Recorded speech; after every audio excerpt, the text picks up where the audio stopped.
All right, family. So welcome to the channel. Welcome back to the channel. You already know what time it is. Get your drink, pull up. Let's talk about it. So in the theme of preparing for what's to come, right? We don't know when this is going to hit, but food shortages, empty shelves, famine, all of that is headed our way. And I think that it will last for quite a bit of time. When I say quite a bit of time, meaning I don't think it's going to go away, okay?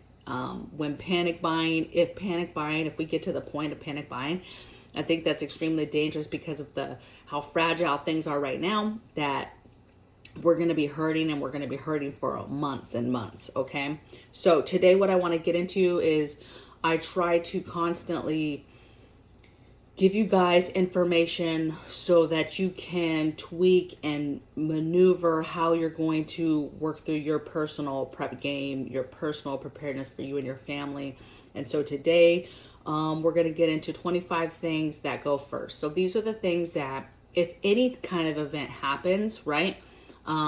Grid down, no power, a storm, I mean, you name it, in this case, the day that the food is gone and the supply chain, totally fractures in regards to food, water, and basic supplies, just normal, things that we're consuming, right?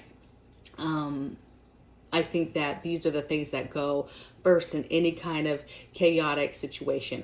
So I'm going to give you these 25 things that go first so that you can obviously figure out what you still need and get it and stock up on it. And then I'm going to give you a few tips at the end to help you figure out how to tackle this if you don't know how to right now. Okay, so let's get into it. 25 things that go first. First thing is water. So just like food, as soon as something happens, people are not dumb. They know that water is important all of a sudden, and they're like, oh no, I don't have any, let's go get some. Next thing is fuel.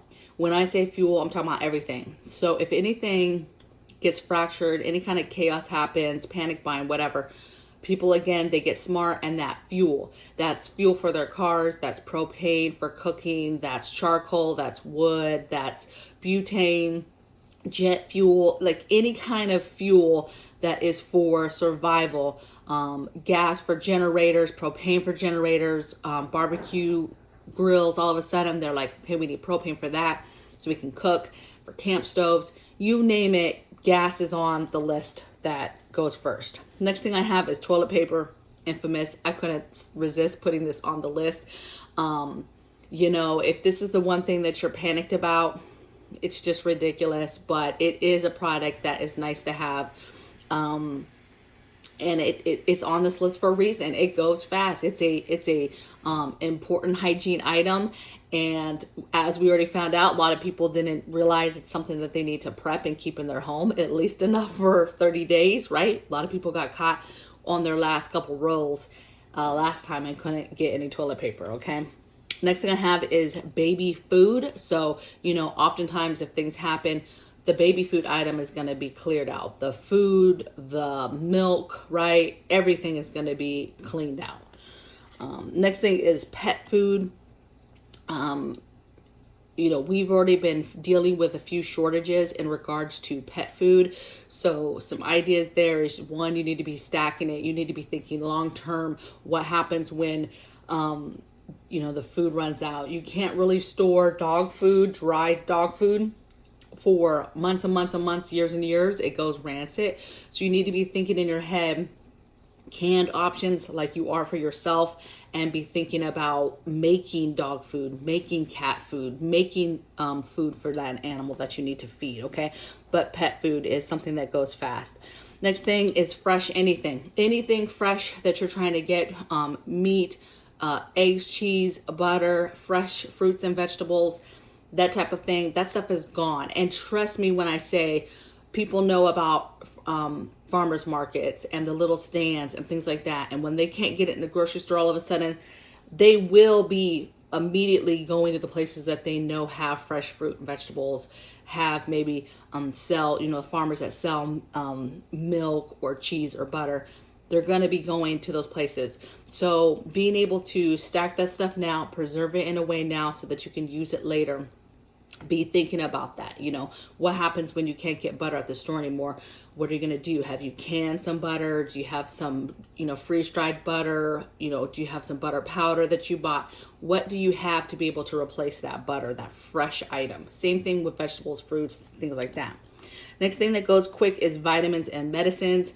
Again, anything that has to do with survival, you guys, is going to go quick. All right. Next thing is flashlights. Then I have batteries. I have water containers. So we've already seen a huge hole in how easily it was to find water containers before. That's starting to creep down with supplies. Some businesses don't even have them anymore.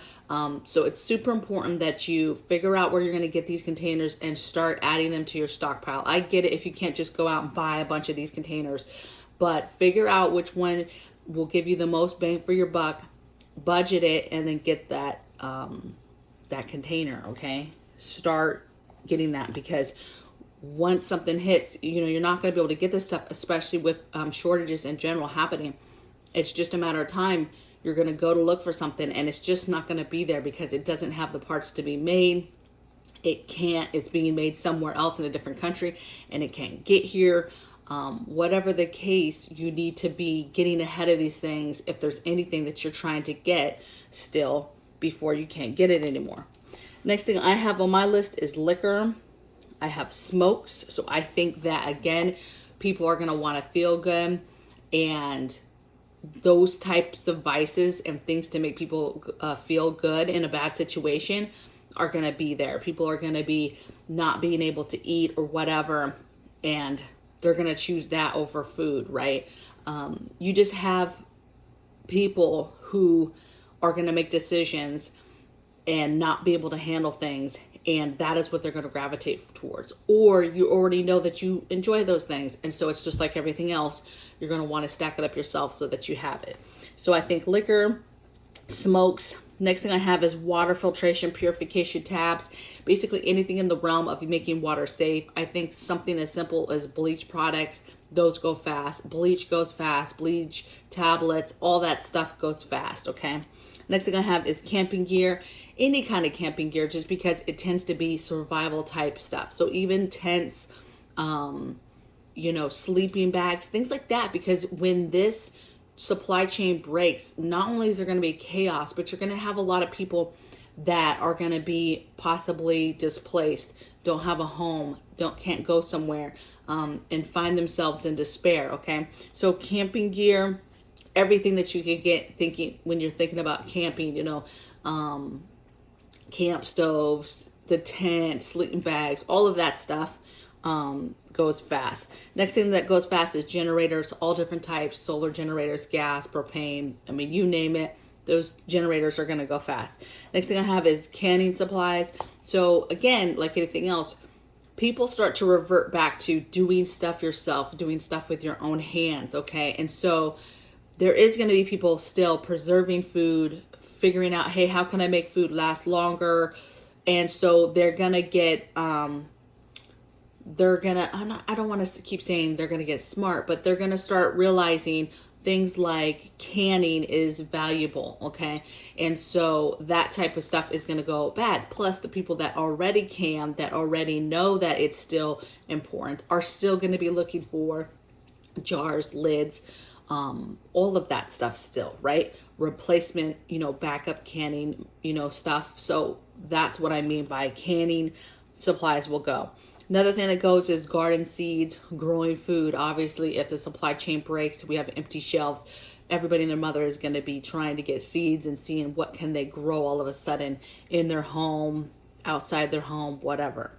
Next thing I have is food, specifically cheap foods, your soups, your chilies, you know, your noodles, your ramen noodles, your macaroni and cheese, your cheap foods, canned foods, all of that stuff is gone. Clear the shelves. Again, people know they need cheap food. They need food that's going to last them a long time, because now they're realizing who knows how quick it's going to come back and be restocked. And so they're going to panic and be buying up all the canned stuff. Next thing that goes fast is anything like candles. I have candles on here, lanterns on here. Next thing is gas cans. So anything to carry, water, gas, fuel, any of those things, those will go fast. Again, there doesn't have to be a fuel shortage for people to panic on the fuel. If there's panic in other areas, that panic just comes over to everything else. And so there might not be a fuel shortage, but because there's no food on the shelves and people are panicked and chaos, trust me, everybody is fleeing to the gas station to get stocked up on gas, because they're going to be having this feeling of it's the end of the world. When's the food going to come back? Whatever. Okay. Especially once like that first 48 hours hits and people realize like, okay, I don't see anything coming to the stores. Okay, now a couple weeks goes by, nothing is coming to the stores. That's going to be very, very chaotic, because you have people who are going to be maybe possibly calm, like it's not an emergency yet. They have a little bit of food. But as that first 2 to 4 weeks goes by, that's where, the week you really are going to start to see them falling off, because they're going to start running out of food. They're going to start running out of stuff. Okay. Next thing I have is paper products. So, all your plates, utensils, your paper plates, paper bowls, cups, all that stuff, that goes fast. Your emergency food. So your emergency food people like Mountain House, used to be Augustin Farms, Legacy Foods, wholesalers, just all these companies that sell food for Patriots, that sell emergency type foods, dry freeze foods. Those people get smart and get to buying food at those places. So those places will run out of food. Then you have defensive tools, right? So actually buying tools that could be lethal, non-lethal, but people will get smart. Again, chaos. People are going to want to have something to protect themselves. And then the last thing I have is defensive tool seeds, right? The things that go inside those. That always, there's going to be a run on that as well, just because people again are going to be scared and wanting to fortify and protect their homes. Okay. So that's 25 things that you can expect will be gone right away. So let's get into tips. So the first thing you guys want to do, take a little drink of my delicious coffee, is inventory. So you're going to inventory everything you have, and then to organize it. So when you are able to organize a cabinet, organize some drawers, organize stuff, put stuff together that's supposed to be together, and then inventory how much you have, then you mentally know, okay, I'm short on toothpaste. I'm going to go to the store and get that. Okay. Okay, we need some more water containers. We can afford 3. Let's get these 3. Let's get the treatment. Let's get them filled. Let's get them in the home, right? Little by little, you need to be getting things, but you need to really concentrate on these things. If there's anything on this list that I just mentioned specifically, you want to make sure that you're getting that stuff and stocking it up, because once something happens, this is the stuff that goes and you're not going to be able to find it. Okay. So inventory, organize, figure out exactly how much food you have, exactly how long will the food that you currently have in your home last. Do you have enough for 2 weeks, 4 weeks, 5 weeks? What do you have? Okay. Do you have 90 days worth of food? Do you have food, and specifically how long will it take you and your family? Next thing I have is build your emergency plans and then get the supplies. So I talked about this before about how to build an emergency plan, building that out. And then after you've built it out, you have a supply list of stuff that you built going off of your emergency plan that you're still missing, that you need to buy. And so it's to help you figure out when you're budgeting and buying prepping supplies, preparedness supplies, that you have a list that you're kind of going off of like, oh, okay, we still need to get some flashlights in the house. Okay. So build your emergency plans, get those supplies. A lot of those supplies off an emergency list are things that I just talked about that are going to go first. So you need to make sure that you get your hands on that stuff. Next thing I have is have cash. So if anything happens, it really doesn't matter if it's an economic collapse, if it's a storm, if it's a